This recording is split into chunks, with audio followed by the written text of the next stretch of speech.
Hi, welcome to அம்மா கைமணம். இன்றைக்கி நம்ம ரொம்ப சுவையான ரொம்ப ஆரோக்கியமான கற்பூரவள்ளி இலை பக்கோடா எப்படி செய்யலான்னு பார்க்கலாம். அதுக்காக நான் இன்றைக்கி 20 கற்பூரவள்ளி இலை எடுத்திருக்கேன். இதை நல்லா கழுவிட்டு பொடியாக கட் பண்ணி எடுத்துக்கலாம்.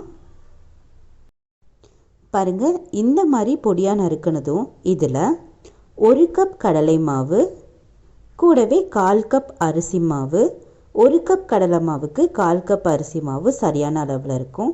இது கூடவே ஒரு பெரிய வெங்காயத்தை பொடியாக நறுக்கி சேர்த்துக்கோங்க. இது கூடவே ஒரு பச்சை மிளகாயை பொடியாக கட் பண்ணி சேர்த்துக்கோங்க. இதை நீங்கள் காரத்துக்கு ஏற்ற மாதிரி கம்மியாகவோ அதிகமாகவோ சேர்த்துக்கலாம். கூடவே ஒரு கொத்து கருவேப்பிலையும் பொடியாக நறுக்கி சேர்த்துக்கலாம். இது கூடவே கொஞ்சமாக பொடியாக நறுக்குன மல்லியிலையும் சேர்த்துடலாம். கூடவே 1 டீஸ்பூன் சீரகம், 1 டீஸ்பூன் மிளகாய்த்தூள்,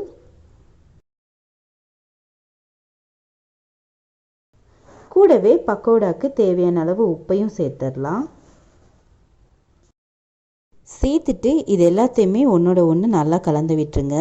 தண்ணி சேர்க்கறதுக்கு முன்னாடி இது எல்லாமே ஒன்றோட ஒன்று நல்லா மிக்ஸ் ஆகணும். அவ்வளோதான். இந்த மாதிரி நல்லா கலந்ததுக்கப்புறமா இதில் கொஞ்சம் கொஞ்சமாக தண்ணி சேர்த்து நம்ம பிசைய ஆரம்பிக்கலாம். ஒரே டைமில் நிறையா தண்ணி சேர்த்துறாதீங்க. கொஞ்சம் கொஞ்சமாக சேர்த்து பக்கோடா மாவு பதத்துக்கு பிசைஞ்சு எடுத்துக்கலாம். குளிர்காலத்தில் சளி இருக்கிறப்போல்லாம் இந்த பக்கோடா செஞ்சு சாப்பிடுங்க. இது அவ்வளோ டேஸ்டியாகவும் இருக்கும், ரொம்ப ஆரோக்கியமாகவும் இருக்கும். இந்த மாதிரி பக்கோடா பதத்துக்கு மாவு பிசைஞ்சு எடுத்ததும் இப்போ நம்ம பக்கோடா போட ஆரம்பிச்சிடலாம். ஸ்டவ் ஆன் பண்ணி பேனில் தேவையான அளவு எண்ணெயை நல்லா சூடு பண்ணிடுங்க. எண்ணெய் நல்லா காஞ்சதுமே ஸ்டவ்வை மிதமான சூட்டில் வச்சுருங்க. இப்போ இதில் நம்ம ரெடி பண்ணி வச்சுருக்க மாவுலேருந்து கொஞ்சம் கொஞ்சமாக கிள்ளி சேர்த்துடலாம். இதையே நீங்கள் வடை மாதிரி தட்டியும் செய்யலாம், அதுவும் நல்லா சுவையாக இருக்கும்.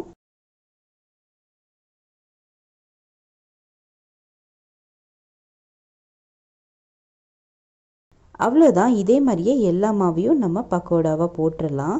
மிதமான சூட்டில் இந்த எண்ணெயோட நுரை அடங்கி பக்கோடா எல்லா சைடுமே நல்லா பொன்னிறமாக வேகிற வரைக்கும் விட்டுருங்க. நடுவில் நடுவில் திருப்பி போட்டே இருங்க.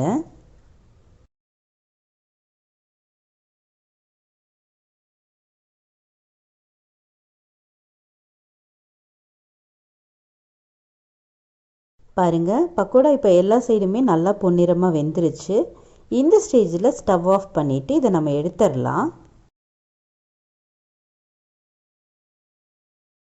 இதை டிஷ்யூ இருக்க ட்ரேயில் போட்டுருங்க. அதிகப்படியான எண்ணெயெல்லாம் அப்சர்வ் ஆகட்டும். பாருங்கள், நம்மளோட சுவையான ஆரோக்கியமான கற்பூரவள்ளி பக்கோடா ரொம்ப சூப்பராக தயாராகிடுச்சு. பார்க்கவே ரொம்ப கிறிஸ்பியாக இருக்குது, உள்ளுக்குள்ளேயும் நல்லா வெந்திருக்கு. அவ்வளோதான். நீங்களும் உங்கள் வீட்டில் கண்டிப்பாக ட்ரை பண்ணி பார்த்துட்டு ஃபீட்பேக் சொல்லுங்கள். இந்த வீடியோ உங்களுக்கு பிடிச்சிருந்துச்சுன்னா எங்களோட சேனலுக்கு சப்ஸ்கிரைப் பண்ணுங்கள். சுவையாக சமைங்க, ருசியாக சாப்பிடுங்க. தேங்க்யூ.